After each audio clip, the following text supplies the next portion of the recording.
안녕하세요. 세무법인 스타텍스의 윤현웅 대표 세무사입니다. 지난번에는 페이닥터 인건비에 대해서 전액 신고한 게 좋은지 아니면 일부를 빼고 나머지만 신고하는 게 좋은지에 대해서 설명을 드렸었어요. 결론은 전부 다 신고하는 게 좋다 이렇게 했었는데, 오늘 같은 경우에는 페이닥터를 채용할 때 프리랜서로 채용할 건지 아니면 정직원으로 채용할 건지에 대해서 장단점을 잠깐 언급을 해드릴게요.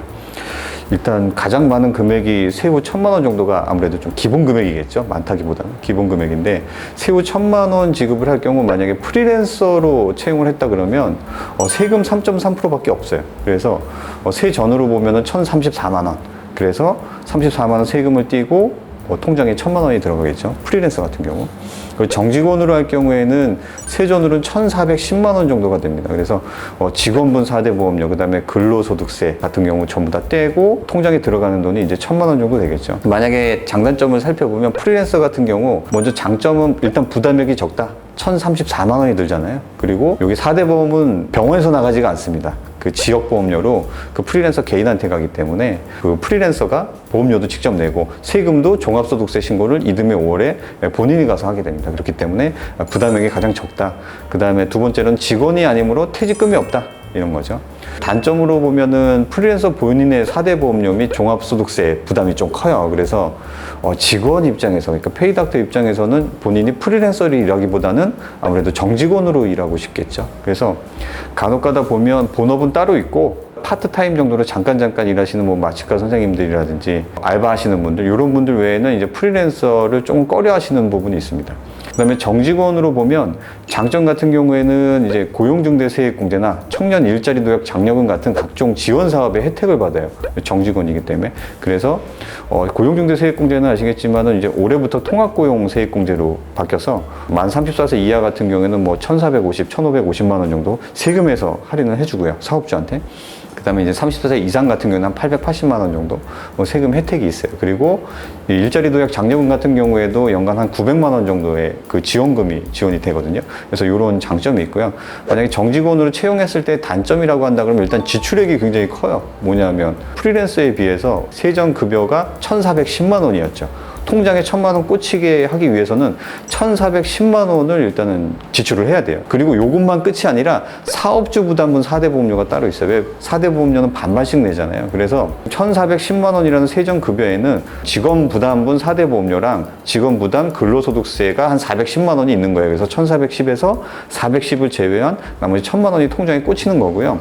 실제로 4대 보험 고지서가 나올 때는 그러한 직원분 부담료뿐만이 아니라 사업주도 절반 내라고 해서 그것이 포함돼 갖고 같이 나와요. 이게 세전 1,410만 원이면 사업주 부담분 4대 보험료도 적지가 않죠. 대략 뭐 한 10%가 좀 넘으니까 한 저희가 대략 산출해 봤을 때 144만 원 정도? 요 정도가 추가가 됩니다. 여기에다가 이게 끝이 아니라 퇴직금이 있겠지 아무래도. 근데 페이닥터 분은 예전에는 네트로 만약에 계약을 한다 그러면 퇴직금이 없는 경우가 많았는데 요즘에는 퇴직금을 좀 주는 추세예요. 그래서 실제로 줄 건 주고 받을 건 받자 뭐 이런 추세입니다. 그래서 퇴직금 같은 경우에도 세전급여 1,410만 원이죠. 세전급여의 12분의 1에 해당하는 117만 원 정도가 또 퇴직금으로 적립이 될 거예요. 그러면 다 합치면 대략 한 1,670만 원 정도? 이 정도가 우리 네트 1,000만 원 페이닥터를 고용하는 데 드는 사업주가 부담해야 될 총 금액이에요. 물론 여기에 뭐 복리후생비라든지 뭐 이런 것들은 또 별도겠죠. 그래서 정직원을 채용하는 단점은 이렇게 지출액이 많다. 그리고 만약에 네트로 계약을 했을 경우, 아예 네트 계약을 1,000만 원으로 했을 경우에는 퇴사 이후에도 종합소득세를 나중에 정산을 해줘야 되는 그런 상황이 나올 수도 있습니다.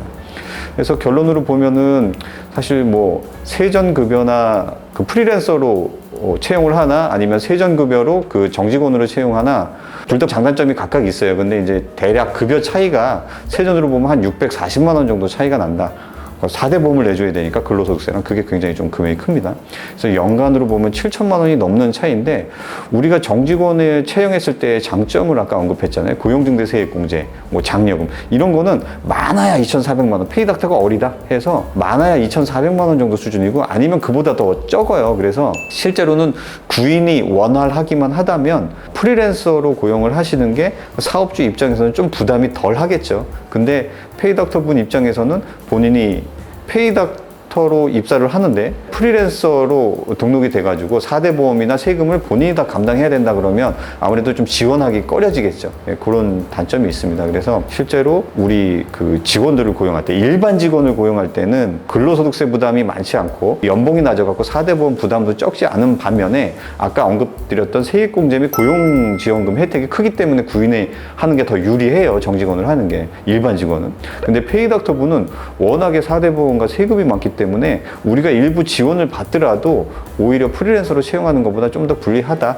그래서 가능하다면 프리랜서로 채용하되 아무래도 구직자 우위에 있는 시장이라 그러면 어쩔 수 없이 정직원으로 채용을 하는 게 좋을 것 같습니다. 그래서 오늘은 페이닥터가 더 유리하냐, 정직원이 더 유리한가에 대해서 한번 말씀을 간단하게 드린 거고요. 이게 좀 케이스 바이 케이스로 좀 많이 다릅니다. 그래서 실제로 채용할 때 내가 네트로 얼마 주기로 했다라고 세무사한테 말씀을 드리고 그 다음에 한번 상의를 해보시는 게 나을 것 같아요. 나의 세유, 나의 경비 처리 상황에서 이게 프리랜서가 좋은지 아니면 정직원이 좋은지 한번 상담을 하고 채용을 하시는 게 좋을 것 같습니다. 감사합니다.